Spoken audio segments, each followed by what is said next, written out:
Crabbe, Journal 4. I don't know about you, but I sort of believe in omens. I'm not superstitious or anything like that. It's just that sometimes things fall into place for you or on you. That's how I decided exactly which night to move out. 3 conversations I had that day convinced me that the bridges behind me were pretty well burned. First, my phys ed teacher, fat ass Grant, accidentally discovered the Crabbe family secret, which is kind of ironic because if ever there was a moronic excuse for a teacher, Grant was it. He was the king of Jock City, the phys ed department, and his idea of a simulating lesson was to blow his whistle, roll a couple basketballs out onto the court, and yell, "Okay, scrimmage, warm up for 10 minutes," and waddle back into his office where he'd lower his 200 into an old swivel chair and flip through a sports magazine for the rest of the period. Grant was lazy as well as fat. His t shirt trail never did make an acquaintance with the elastic waistband of his track pants, so there was always a band of greasy looking flesh visible. His rear end was huge. That's what got him his nickname. There was a rumor that he was a frustrated basketball player reject who was on the booze regularly. I guess that qualified him for what he discovered about me. I hated phys ed and everything about it. The swamp smell of the locker room, the silly chirp of running shoes on the hardwood gym floor, the idiotic pointlessness of memorizing football rules or playing basketball with dozens of mini grants. So usually, after Fat Ass hit the swivel chair,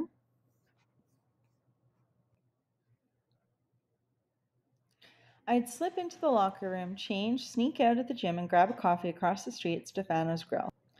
The Wednesday I'm talking about, I was sitting on the wooden bench putting on my socks when in walked Grant. He actually looked surprised when he saw me, as if he couldn't understand my passing up the joys of the court. "What are you doing in here, Crab? You sick? The period isn't over yet. Why aren't you out on the floor?" I said to scrimmage. "Yeah, didn't feel too well, sir. Thought I'd get dressed and take it easy." Grant's eyes became active. He stared at me. He thought he was on to something, like a fat track-suited bug with his feelers doing overtime. I stood up when he came in and, while I spoke to him, lifted one foot to get the second sock on. "Mr. Cool." I should have stayed put, because when I lifted my foot, I lost my balance and sat down clumsily, half on, half off the bench. Then all off.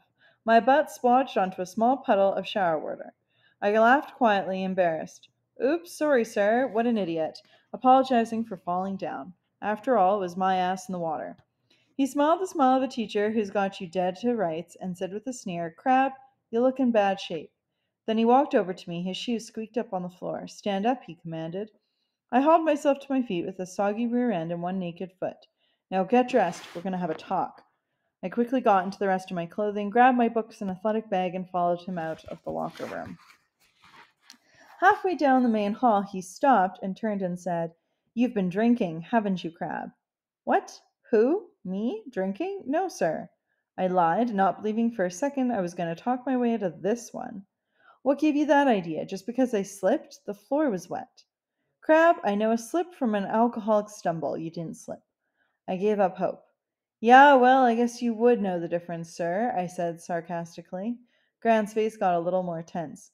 "Don't get smart, mister. Open the bag." Before I could protest, he yanked my bag out of my hand and began to rummage through it, finding nothing but seldom used gym clothes, worn out ball pens, and crumpled up paper. He didn't give up. "Okay, Crab, let's check the locker." "What do you mean?" I stammered. "Your locker. Let's go check it. Where is it?" He started down the hall again, banging along with a sense of mission. My locker was right outside the main office, and we stopped in front of it. I thought I'd try one last time. "Really, sir, my locker's my own prop—" "Wrong, Crab," he interrupted. "The locker belongs to the school, and it's on loan to you. Any teacher can demand access to it, which is what I'm doing. Open up." Hoping the fat creep's heart would give out before I finished the combination of the lock, I did as he demanded and opened the door. He took a quick look at the mess inside the locker, then he wrapped his beefy fist around the thermos bottle on the top shelf.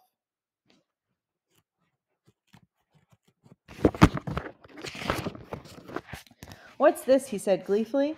"Didn't you eat your soup today?" He shook it and took the liquid sloshing around inside. Enjoying his triumph, he took a drink. A lot of people would say I had a drinking problem. I've denied that. People only have a problem if they can't get what they want. My parents gave me a solid allowance and seldom asked me to account for it. I always had money for liquor. Buying it was easy. I'd drive to the suburb any time my supply ran low and buy in quantity, mumbling about some baloney about a party for my parents' anniversary. Then I'd use it up gradually as I needed. I used Silent Sam vodka, almost impossible to detect on my breath. I never got drunk. True, sometimes on a particularly bad day, begun by a tense breakfast with the riot squad, I'd begin to lose a bit of coordination. That's how Grant got me. By the end of the day, but that was rare. I didn't think I was a problem drinker, far from it. And I wasn't alone. My mother swallowed Valiums every day. My father drank heavily. If you counted the wonderful business lunches and what he poured down at home, lots of kids at school smoked grass regularly and drank at parties. I was no different. So I was a little put out when Grant turned me into the principal. He marched me right in, shoved me into the chair in the salle d'entrée, and went into Beat's office as if he were a spy and had found the secret to end the war. I was a little scared, but not much, because all this occurred after my plans had been laid. My only fear was that this would mess up everything and lead to my expulsion from school. If I was expelled, I couldn't make my point. But I should have had more faith in the system. Remember the loneliness of the long distance runner.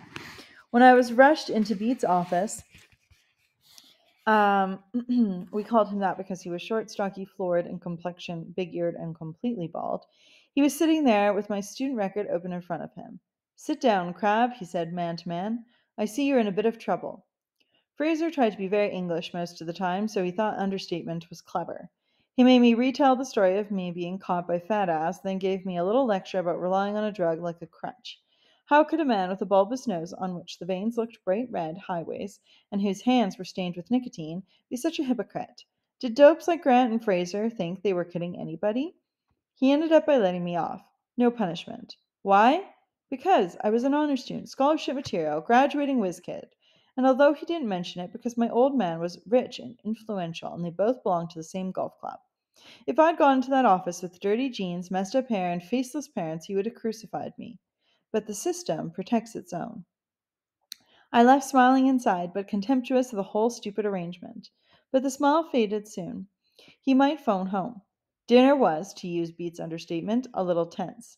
I knew my parents had got the call because my mother was unusually precise in her table manners and overly polite to me. Be kind enough to pass the chops to your father, dear, that sort of thing. Nothing could penetrate her good breeding or the Valium and dinner wine. My father was